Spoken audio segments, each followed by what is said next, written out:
हाल ही में रविवार की सुबह गुरुग्राम के सेक्टर 56 में एक सनसनीखेज घटना ने सभी का ध्यान खींचा। मशहूर यूट्यूबर और social media influencer Elvish Yadav के घर पर सुबह 5 से 6 बजे के बीच में अज्ञात बदमाशों ने ताबड़तोड़ फायरिंग की। इस घटना से इलाके में दहशत फैल गई और लोग हैरान रह गए। कुछ ही समय बाद इस हमले की जिम्मेदारी हरियाणा के कुख्यात गैंगस्टर हिमांशु भाऊ ने ली। इस खबर ने हर किसी के मन में एक सवाल खड़ा कर दिया कि आखिर ये हिमांशु भाऊ कौन है और इतनी कम उम्र में वह अपराध की दुनिया में इतना बड़ा नाम कैसे बन गया। आइए हिमांशु भाऊ की कहानी आपको समझाते हैं। नमस्कार, द न्यूज़ 15 देख रहे हैं आप। मैं हूं आपके साथ तनुज दीक्षित।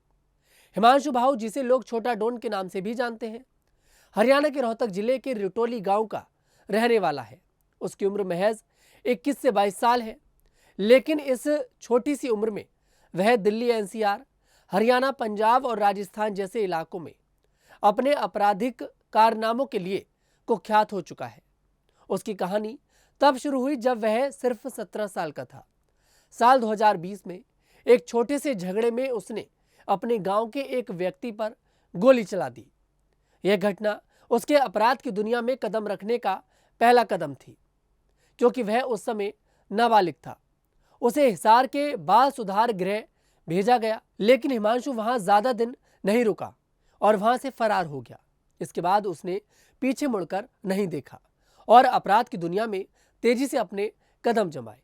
हिमांशु भाऊ पर अब तक 18 से ज्यादा आपराधिक मामले दर्ज हैं। इनमें हत्या, हत्या का प्रयास, रंगदारी, धोखाधड़ी, लूट और अवैध हथियार रखने जैसे गंभीर अपराध शामिल हैं। इनमें से 10 मामले रोहतक में, 7 झज्जर में और 1 दिल्ली में दर्ज है। उसकी गैंग की कार्यशैली बेहद खतरनाक है। वह और उसके साथी अपराध को अंजाम देने के लिए 12 से ज्यादा गोलियां चलाकर दहशत फैलाते हैं। इसका उदाहरण दिल्ली के राजौरी गार्डन में बर्गर किंग हत्याकांड और मुरथल में शराब कारोबारी सुंदर मलिक की हत्या जैसी घटनाएं हैं।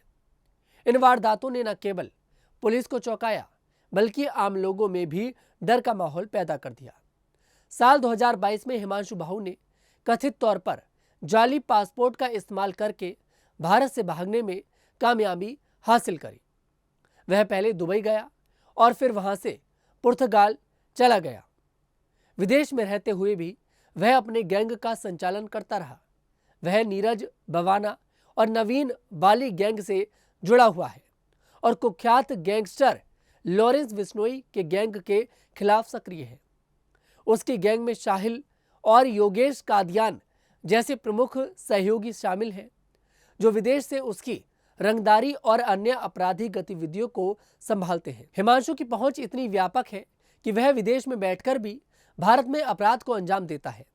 हिमांशु भाऊ की आपराधिक गतिविधियों ने उसे इतना खतरनाक बना दिया है कि इंटरपोल ने उसके खिलाफ रेड कॉर्नर नोटिस जारी किया है।